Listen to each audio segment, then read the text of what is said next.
Can we have the next video, please?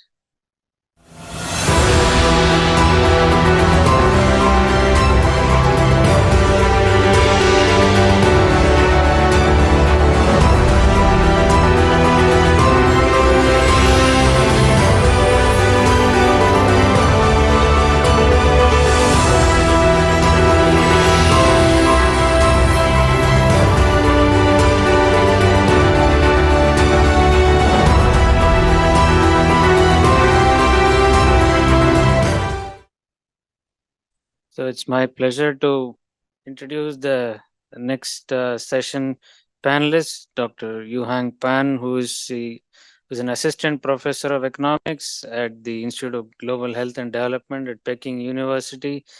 His research includes diverse fields of economics, health economics, environment, and development economics, and he has published in numerous economics and science journals.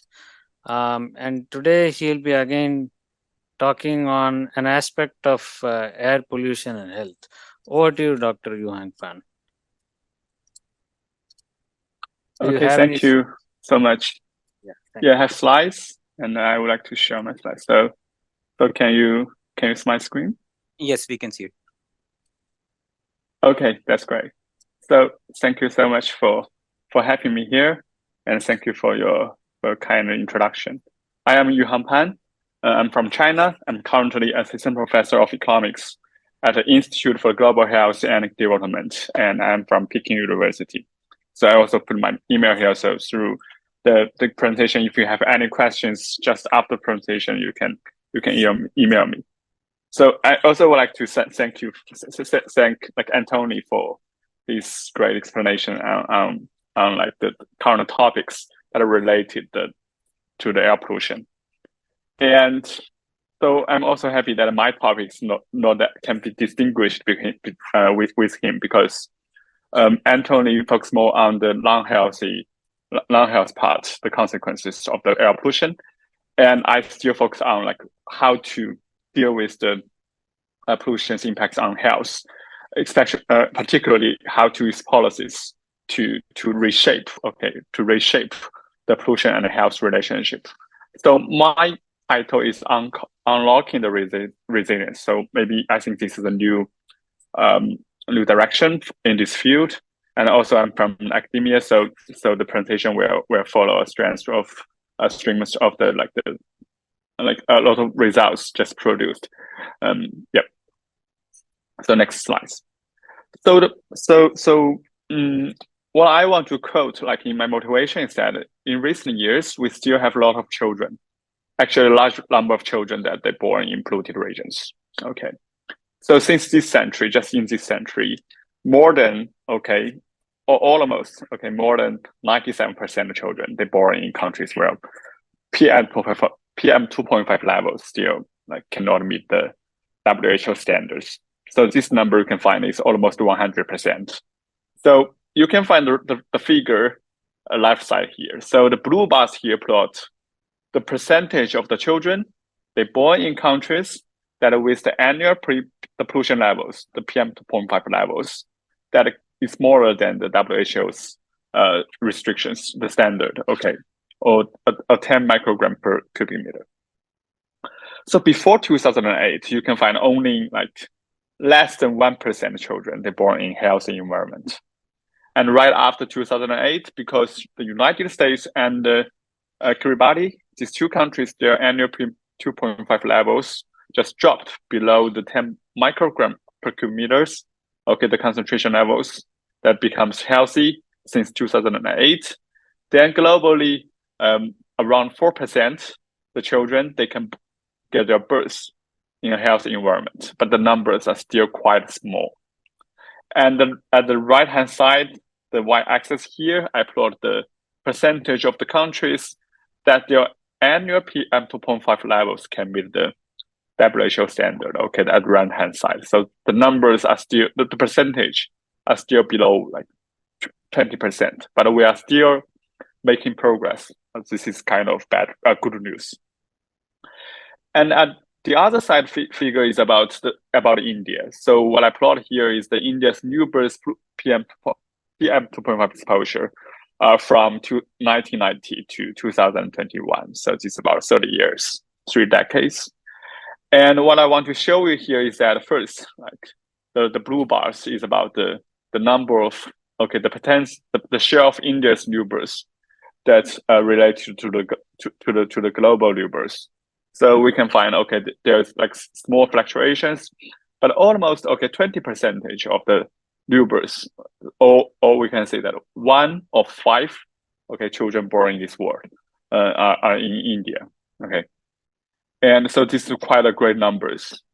And the second is about the black points. Okay, the black points about the PM 2.5 levels. So we can see, the annual PM 2.5 levels in India is still greater than 60 microgram per cubic meters, which means, we want to solve these kind of problems because a large number of children, they are still born in polluted regions.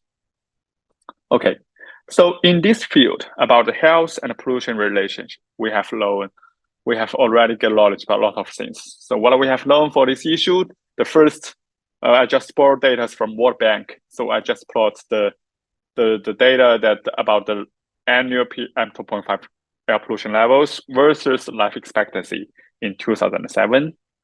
So there's very simple correlation. This is not a causal, but this is very simple correlation, but very clear that pollutions are actively associated with life expectancy. So which means if a large number of children, they are born in countries with bad air quality, they are very, they bears the inequality that before birth, that they have to be a shorter life expectancy compared to children they born in better air quality environment. And second, what we have known for this issue is that if we can make the air quality to meet the WHO standards, so what will be the benefits we can get? This is very simple calculations, and I borrowed the data from the University of Chicago, the Energy Policy Institute. So we can find the gain in life expectancies. I plot some data here in some countries. So for India, we can gain about 5 years increase in our life expectancy if we can have our air quality to meet the WHO standards. And for China, it's about 2.6 years. And for Brazil, it's about half a year, and Argentina half a year, and the US 0.2 years. So this is quite simple calculations that if we can have our air quality to meet the WHO standards. So if we are very clear, about the air pollution and the health relationship, we have this kind of very clear estimation across these kind of relationships. Where will be the next? So the next, in my mind, is adaptation to the environmental issues. Adaptation. Another solution is mitigation. But we cannot do the mitigations in very, very short term from for example, from today's 80 micrograms per cubic meter to 20, just tomorrow or the day after tomorrow. This is not easy. But we can do some ways of adaptation. So right now. But the question is, whether we want to do the adaptation by ourselves or is adaptation a job to our government? So this is another question about, I think also related to today's topic, that how to put research to policy design. So generally, in literature, I can tell you is that adaptation is the way that we can do it by money. So it's about money. For example, we can do if we have enough money, we can buy air conditioners, where we can have the machines to clean our air, clean our ambient air, and we can buy enough masks as much as we can to deal with the ambient air pollution. So this is about money. And second is also about money, that are residential locations. So I quote, very interesting news from Guardian, I think, 2 years ago. So there is a Bangladesh man, and very interesting. He sued at the French court and claimed that he wants to move to France just because he thought the air quality in his hometown is bad, is dangerous to his health. So he went to the court to claim this kind of issue. So this is about adaptation by changing your residential locations. But definitely you need money to have this kind of adaptation. And another adaptation I do not include in my slides is about adaptation without money. It's very interesting that you can adjust your activities, your indoor and outdoor activities. So that's very easy and without, so maybe perhaps sometimes you have to lose some income to just be absent from your education or for your job. But it is very easy, and the monetary loss tend to be smaller than like just changing your residential locations or buy some very expensive stuffs. So what I'm going to share with you today is a recent paper wrote by my co-authors and I, and it addressed another adaptation issues about air quality. Is that how to mitigate the adverse effects of the prenatal pollution exposure even after birth? Okay, this is the question we want to answer in the paper. And because and you can find through this title there is a great challenge that it is very hard, okay, to minimize the impacts of the pollution even after, okay, we have already get exposed, or the exposure has already occurred. And this is very new in the field. And this kind of adaptation is also quite different from the traditional adaptation behaviors, because when you are looking at like the buying masks, or you are looking at changing your residential locations, or you are going to buy air conditioners. These are ways that individuals' actions to reduce the ambient pollution levels they are currently exposed to, right? This is quite different from like if you are going to do the adaptation that dealing with the exposure that has already occurred. This is quite different. So we provide one possible solution, and we find this kind of solution is quite limited in some circumstances. Okay, so we explore in this paper is the role of the micronutrition powders. So MNP, I will refer to this term in the rest of the presentation. Basically, we run an experiment. Okay, the random control trials in China, in 11 counties in China to see whether providing this kind of supplementation can deal with the pollution issues for children. So we recruitment, okay, we randomly select about 2,000 children in China. They are under the age of 3. So actually, this is a very huge number because it's very hard to recruit a lot of infants in this study. So the outcome of focus in this study is the Bailey scales of the infant development, BSID. This is a widely used tool to measure the current levels of functioning in typically developing and high-risk infants. Okay, and I can quote from studies that about 50%, okay, of the China's children, they tend to have experienced, okay, developmental delays just based on the calculations of these scores. So this is the widely used scores in different countries, not only in China. And there are 2 sub-index of these scores, the BSID. The first is the mental development scores, okay, the MID, which measures the cognitive abilities, such as the memory, the problem solving, and the any language skills. Okay, this is the first index that refers to the mental development of the children, or the cognitive performance. And the second is the Sakamoto development index, which measures the children's gross motor skills, as well as their fine motor skills, such as whether they can walk or they can climb like appropriately, or whether they can pick up objects between the thumbs and the finger. Okay, this is kind of 2 index under the BSID measurement. So this is the outcomes of focus, and we measure these outcomes for each children every 6 months in our experiment. Okay, let me give you more details about our research. So this is the locations of our experiment counties in China.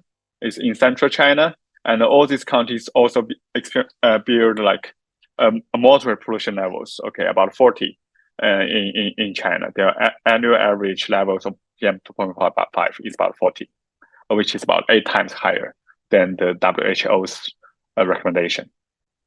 Okay, and this is the timeline, okay, of our experiment. So we first recruit about 1,000 children in April 2013.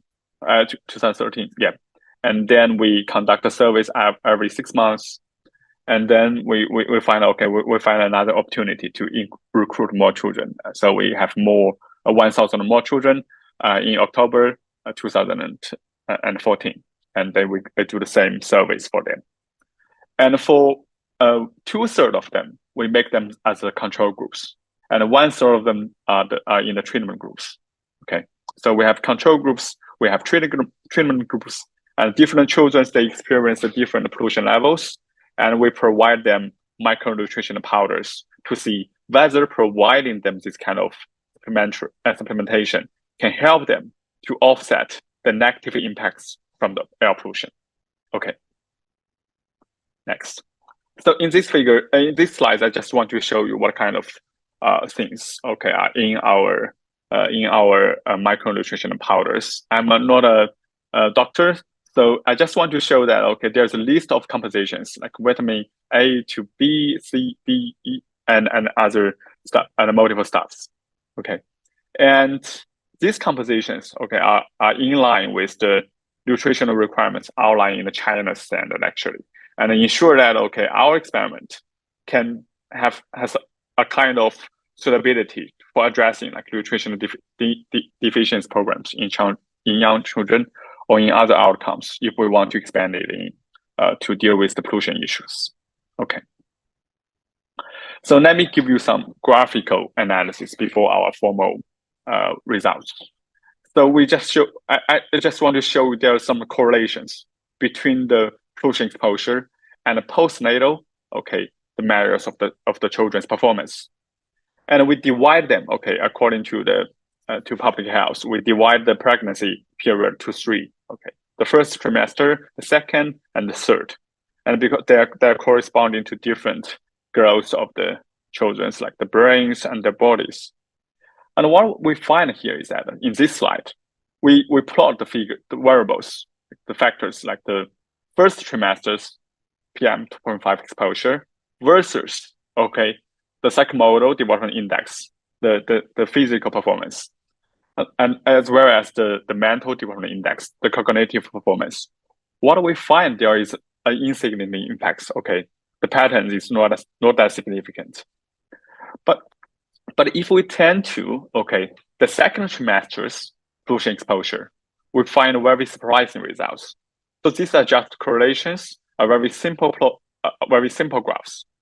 We find very clear downwards negative correlations, okay, between the second trimester's pollution exposure to the physical performance as well as the mental performance. So this is quite important, and we want to quantify these impacts.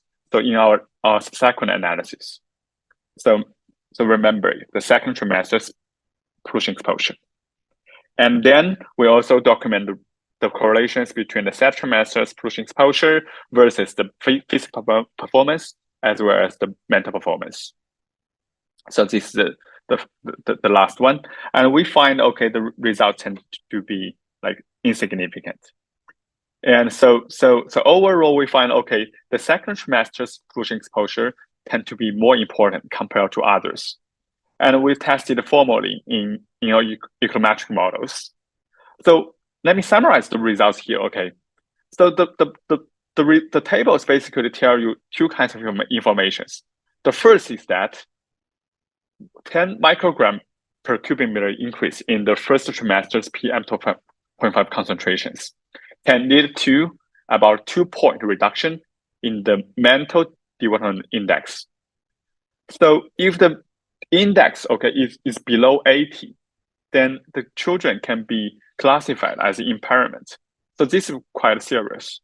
So you can imagine that if we have higher increase in the pollution levels, then it can definitely put the children from the healthy group to impairment.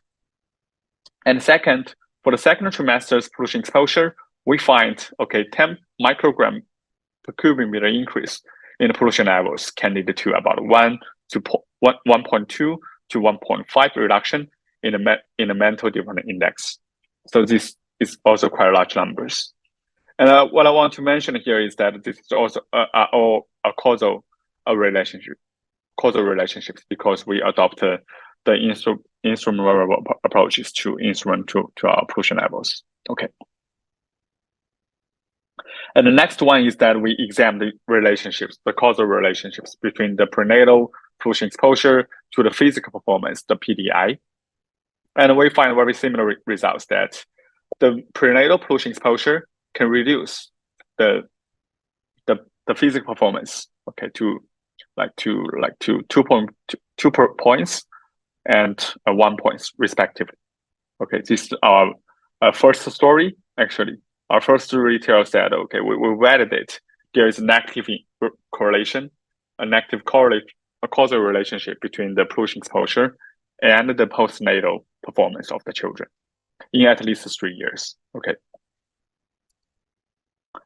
And the next one is that we examine our experimental results. So we examine the mitigation effects of the micronutrition powders.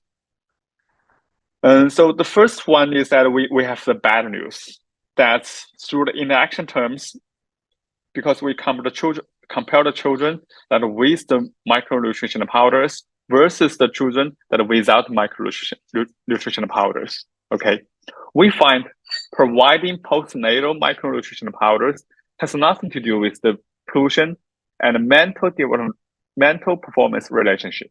Okay, so this is the first one, the bad news. And the second, the good news. We find providing, okay, the postnatal micronutrition powders can offset, okay, if you compare the coefficients here, about 2/3 of the adverse impacts from the second trimester's pushing exposure on the physical performance. So 2/3 of them just in 3 years. Where we also have better news, that we find the micronutrition powders has nothing to do with the pushing exposure during the first trimester. Okay, we find the interaction terms to be statistically insignificant and very small. So there is only one good news, and we don't know whether it is enough, because okay, we can see that we do not find other solutions to deal with the pollutions that is impacts on the mental performance, as well as to deal with the pollutions on the first trimester's pollution exposure. So this is quite limited powers of the micronutrition powders, and we are still seeking for other solutions to it. So to conclude, okay, we are still working on how to unlock our resilience to combat the pollution exposure. And I want to mention that the next step in dealing with the air pollution, in addition to the long-term or the mid-term mitigation, is about adaptation. Okay, and we should be clear about the cost and the effectiveness in different adaptation behaviors. So what I find in Antoni's talk is that maybe lead certificate mentioned in his talk is not a good, useful adaptation policy, because we find it cannot help mitigate the impacts from the pollution to students' performance. Well, the golden certificate, if my memory is correct, can be effective, but we do not know about the cost effectiveness of using LEED golden certificate buildings to hold every exam, right?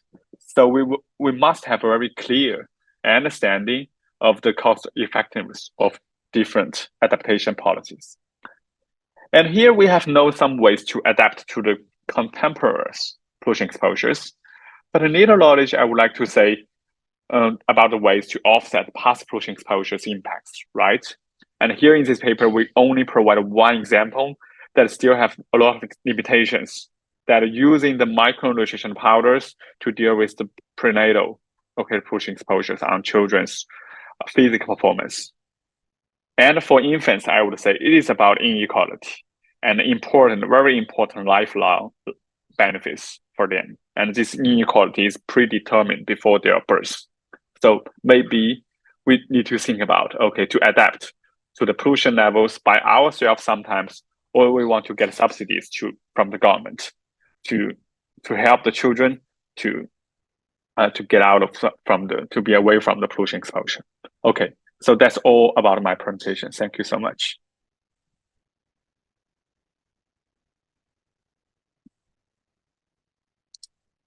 Thank you so much, Dr. Johan Pan.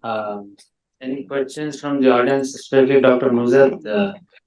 There was data from first trimester, second and third, but the micronutrient powder has the maximum effect on the second trimester. So, any comments, any questions from your side? It was a very interesting presentation, Dr. Johan. I am one of the, I think I have to come in front. I'm one of the strange obstetricians here. And very interesting. I never thought about it all this time. So it was interesting to see your work. But I suppose when you talk about babies coming out, it's inequality, as you said, right from the time they are born to their early first 1,000 hours, and then we go across to first 28 days, and then maybe 1 year, maybe 3 years. So there are so many factors that come onto it. So very interesting aspect that, can we mitigate all those effects? May not be, but we have to find out ways. Thank you. Thank you so much. Thank you. Yeah, sorry, maybe I'm slow. So your last sentence is that we want to know about race or something else?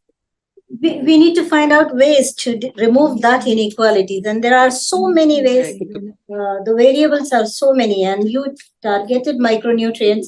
But I'm one who believes that not having skin to skin is also a major aspect for every parameter that we evaluate. So many variables come into play, and we can't uniform.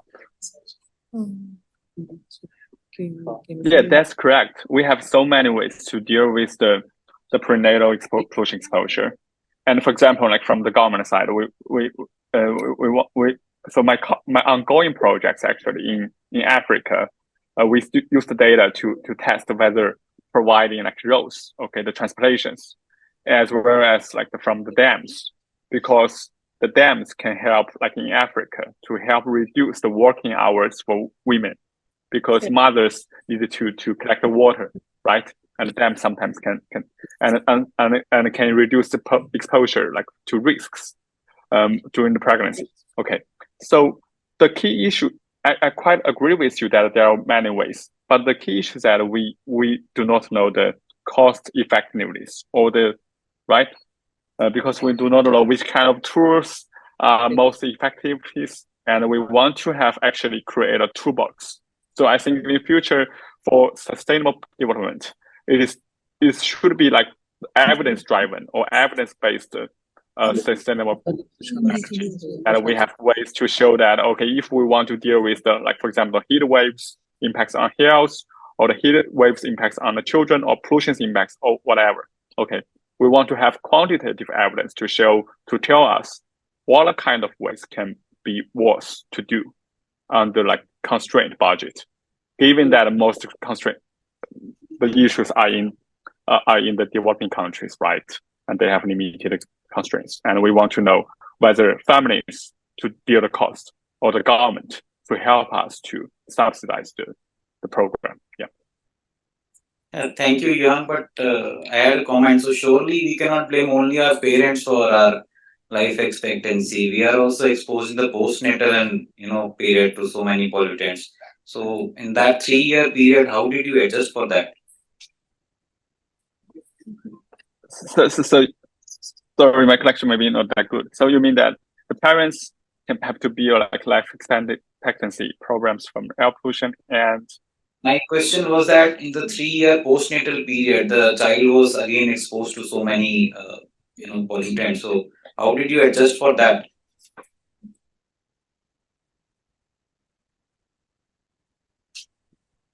Okay. So thank you for this question. Yeah. So parents also experience the same pollution levels. So my research here only addressed the impacts on the children, and I can only say like in this way. So my ongoing project is to say how to mitigate the impacts, to reshape the pollution and health impacts for adults in other using the data from Africa. I do not have very solid answer to you that how to, like, because there are traditional ways, using masks, using the machines to clean the air, or just use like changing your residential locations, as I mentioned in the slides. But actually, I would say we do not know the effectiveness. Even for the masks, okay, there's no paper I searched in the internet. There's no paper in the real world literature to tell us whether the masks can mitigate the pollutions to our body, and to what extent. What extent? Okay. Yeah, thank you, Yang. But all the time, very reassuring to see the clean background, the virtual background that you've had also throughout the presentation. I think we'll go to the last speaker of the session. Thank you so much, Yang. So Okay, thank you. I'll invite Dr. Aparna on the dais. So I'll tell you something. So I'll put this paper aside, which has been given to me about her biography. So I've been talking to her for the past 2 days, lucky me. And her smile is so reassuring, and the way she'll look at you is so reassuring. And it tells you why and how she has been engaging the people who are a bit unfortunate than so many of us. And I think if we can have her slides, it will be better to hear from your own self, Aparna. Maybe behind that smile, she always said, she has tough questions. From there, she probably wouldn't have wanted to throw, eggs and tomatoes this side. You can throw from this side to the audience now, but you best be careful that even they can throw. But yeah, I think what we would like to hear from apart from the slide, is really bringing in patient perspective, which is not it's not ingrained in our DNA at this point of time. But Aparna has been leading it from the forefront, and we really want to support her activities along with Ponnari also, who is actively engaged with Aparna. Over to you, Aparna. So, good afternoon, everyone. I think I'm on the graveyard shift between you and the weekend. So, Patients Engage is something that I founded about 10 years ago, where I think combination of midlife crisis and the last role I did, I felt that there was a need to inform, engage, and empower patients in terms of managing their own healthcare. And so I set up this online platform for people dealing with chronic diseases and their family caregivers. And we do a combination. It's a content-driven approach, essentially building literacy and health literacy around managing chronic conditions, but also focusing on lived experiences of people. So at least 30 to 40% of our content over the last 10 years is on lived experiences shared by people living with a condition or helping manage a condition from the family caregiver side. And I think one of the things, as Jacqueline Novogratz of Acumen says, that it's only when you start doing, you realize and you learn and you adapt. And that's really been what it is. We started with 3 conditions, and over the last few years, I think I've lost track of how many conditions people reach out to us wanting to tell their story. And in fact, just yesterday, we had published a story of a woman who is now 50 plus, lives in Cochin, has lived overseas, come back. She has VSD, ventricular septal defect, and pulmonary hypertension. And the first response within minutes on Instagram was from somebody who said, I've just been diagnosed with PAH, and this is so reassuring. I don't have to panic anymore. I know that this will help me. And to me, it's when people ask me about impact, it's this, which is, examples like these, which remind me of why I'm doing this and why it's important for patients to tell their stories in an authentic way and for us to listen to those stories time and time again. So as I said, our pillars are threefold: inform, engage, empower. We've been working with, and I should thank, LV Prasad, IHOPE, and Dr. Raja. We've been working with IHOPE on the inform part of it, where we've been sharing information of on disease management for patients to listen to read, etc. And the one thing that we've got to realize is every content we put out is based on the conversations we have with our patients and caregivers. It's when we listen to their stories, we understand where the gaps they are feeling, whether it's in clinical care, whether it's in supportive care. And supportive care is a whole area which really needs so much more effort as far as chronic disease management is concerned. And my favorite line, which I was talking earlier as well, is that for chronic disease management or NCDs, 95% of care is happening at home. People are living with these conditions 24/7. They are dealing with it in and out. As clinicians, we don't know, you don't know what they're going through. You see that if you're lucky, the patient is able to share a bit in those 3 minutes. We've had conversations with patients on follow-up of, say, cancer, and the patient will have gone with a list of questions, and when you ask them, did you ask those questions? They're like, no, the doctor said, oh, you're looking good, XYZ, your reports are good, all good, right? And then the patient doesn't feel like talking about the neuropathic pain, the back pain, etc. They just feel that they have to be this positive person that this doctor is portraying. So it's stuff like this which makes the conversation with that, the willingness to listen to patients is an important element. I always say this, right? The point of diagnosis is critical for patients. From the point of diagnosis, their identity changes. The patient's identity changes, the family's, the whole identity changes. And I can talk on just this one slide for half an hour, but I will just say that I think we need to look at the patient journey and remember that you're only seeing a slice. As clinicians, as researchers, you're only seeing a small slice of what they're going through.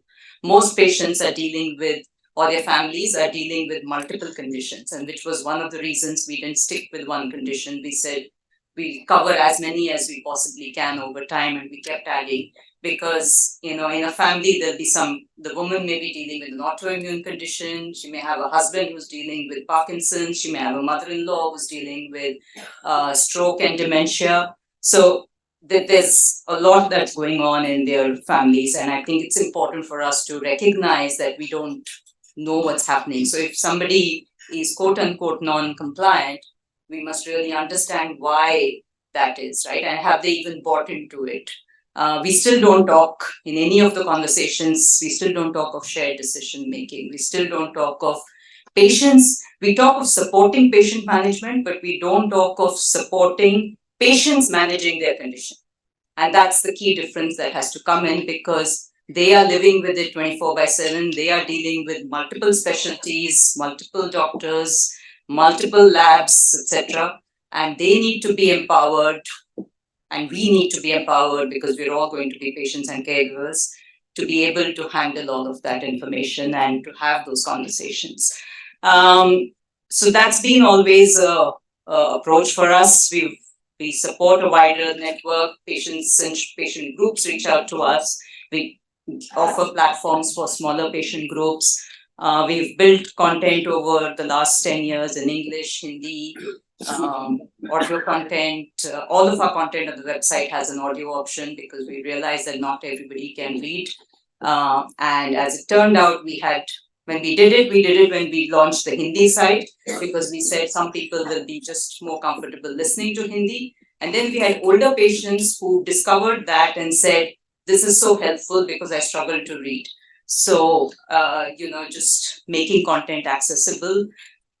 Social listening over the last several years has been really what we do. Conversations with, I think now it's thousands of patients and caregivers. We run patient support groups, we run advisory groups. And I think we all thank whoever has contributed. Fernandez Foundation has contributed, Elvi Prasad has contributed, National Cancer Grid we've worked with. So we continue to work with various organizations and individuals and groups. And as I said, our focus really is to look at how changes can be made in the local systems, as well as how patients and caregivers can be empowered. And the first step will always be literacy. It's not an excuse to say patients don't understand, patients don't listen. We've got to figure out how to make them understand what it is that they will listen to, when it is they will listen to. One of the things I find is that the point of diagnosis is when they will listen to most. But they need to be, the other example I always give is, if you're in a class, when patients come for follow-up and they know that they will be scolded because their diabetes levels are not on track, if they've got diabetic retinopathy or DME or whatever, they are going to feel like the student who goes to the classroom without having done the homework, and therefore they'll delay that follow-up, right? So it is important to understand instead of just scolding them and telling them what to do. I think they know, most of the times they know. It's about figuring out why they were not able to meet those HbA1cs, for instance, right? So I think that approach has to change a bit, a little bit. As I said, we do a whole bunch of projects. Our big focus is always being lived experience. We're also working with IHOPE on bringing in patients as layperson representatives on guideline committees. And that's been a very interesting project for us. We're looking at how we can amplify patient groups, patient voices, get various stakeholders to listen to patients and their family caregivers. I think I will stop here and take questions.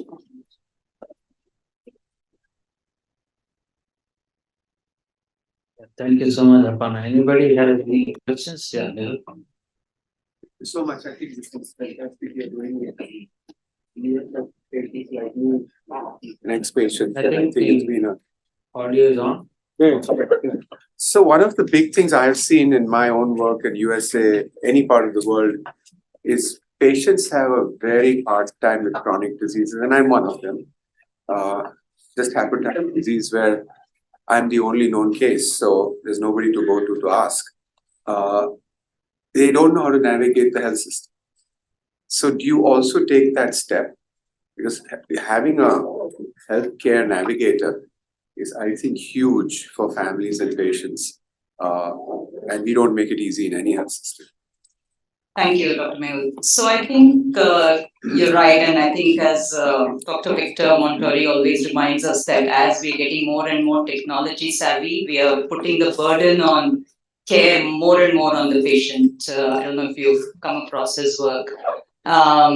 And he's been talking of the patient revolution for a few years now. But I think we do it informally. If people, and we do it through our content, telling people, for instance, we've had patients, caregivers of stroke patients not knowing, because the neurosurgeon loses interest after he or she is discharged. And we've had to remind patients that they should go check with the neurologist or go back to a cardiologist because, the underlying condition is. So we do that informally, but we are not yet doing it as a formal service. And we also look at how some of this can be put out into content. So one of the things we're always, taking these questions and turning them into pieces of content, be it in terms of, for instance, recently we've had cases where people have struggled with second opinion on cancer. While there is a lot of options, but there are specific expectations that the oncologists have in terms of what time they'll end up seeing. Some of the doctors in Bombay end up seeing patients after night. They don't just see the caregiver, they want the patient to be there.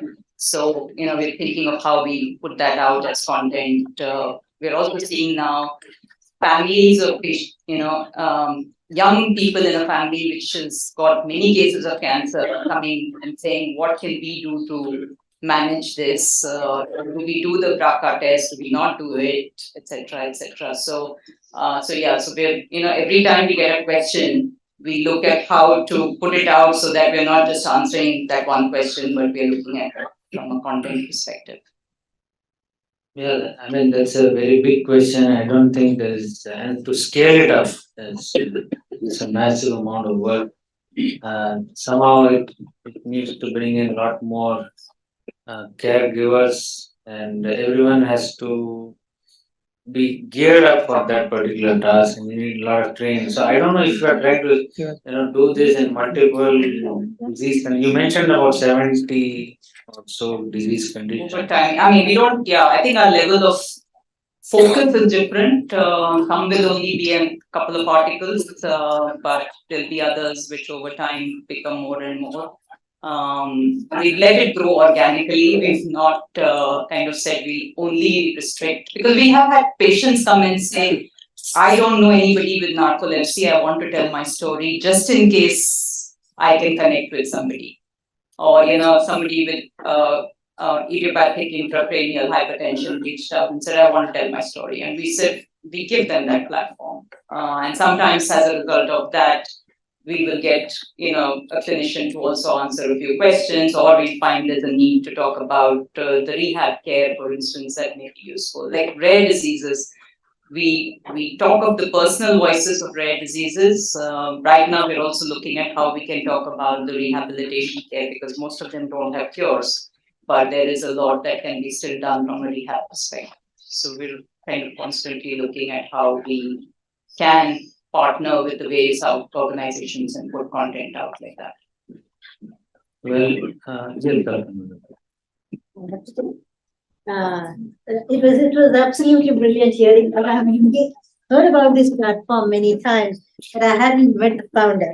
So it's such a delight to meet you. I work on the stillbirth side, and I feel that stillbirths is not a disease, but it's an outcome. And it's a very easily preventable outcome. And it happens where, where people cannot ask, where marginalized societies exist. If you take a very high income group, you don't have stillbirths in that group very often. I mean, very rarely. But if you find it, go it on the other side. So it's an absolutely beautiful platform to escalate it up. And I'm of the belief that until the women stand for themselves and say that this cannot happen to us, and they will continue to have stillbirth. So it's an amazing platform to drive issues like this, even though it's a medical outcome, but it's an easily preventable entity. So thank you so much. I will take you up on that and talk about this more. Thank you so much for doing it. Thank you. Thank you so much. We're running out. I had a question. Actually, so a lot will come, from patients and clinicians. From the researcher side, so how and where do we engage the patients during designing the methodology itself, so that the final therapy that we end up giving them after 10 years is something acceptable and suitable. So how do we do that? So that's something that I think I would love to take that. That was part of as he was talking to patients like me. The original idea was patients like me, but it evolved because we found that we were nowhere in terms of health literacy. We had patients, you talk to patients like me, when we first started, we started more as a forum, and we would have questions which was, my blood sugar fluctuates, help me. And we realized that, you're not going to be generating conversations. And we also have language issues, right? So English is not the first language. So on that, I think we would love to figure out. We do have networks within our patient groups, also individuals, so we can bring in people that over the last few years have shared their experiences, are willing to contribute. Just as we brought in laypersons into the clinical guideline committees, we can bring into the research design as well. The flip side, I think that a lot of patients in cancers, at least, are looking for where they can enroll in clinical trials. Correct. And that is, I think, a big service, especially when you have, in your cancer, you have a terminal endpoint. And that, I know in the US, is what patients are dying to get into. I need to know where this trial is and then whether I qualify or not. Is the same thing true here? So I think Ponari and I have been talking about it. First of all, the platform that is there in India on clinical trial it really needs to be strongly redesigned. It does not give patients any information that is actionable. So I think we kind of started with that, and I think there are areas we did brought in a few patient leaders from different conditions. Cancer, yes, there's a greater awareness. Oncologists talk to them about clinical trials, but a lot of the other conditions, autoimmune conditions, they hadn't had any of their doctors even mention it to them. So I think in India, very few doctors talk to their patients about possible clinical trials, and it's not advertised as openly as it is in the US. The recruitment process. In fact, I'm based more in Singapore, and I see more recruitment there happening for various trials than I see in India. I would want to leave with one quote, I think, which I always believe in is, it's from Marcel Proust, which says, "The real voyage of discovery consists not in seeking new landscapes, but in having new eyes." And I think I will end on that note, because I think that's really what we all need to do, is look at it from a different perspective. Yeah, thank you so much. Actually, it's from the patient being in the center. Thank you again, Pavan. You have been a very nice collaborator. And also, thanks to all the other speakers, Dr. Vipul Agarwal, Professor Anthony S., and Professor Yuan Pan. Thank you all so much. Over to you. Okay, there's a memento for.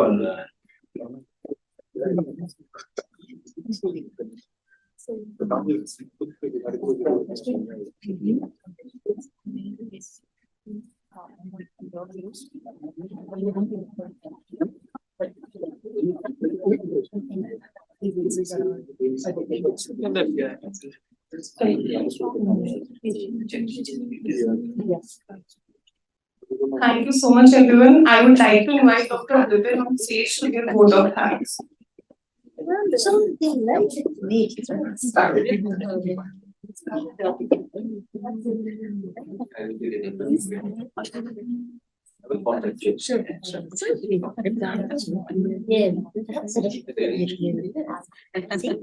You don't realize? I am so glad.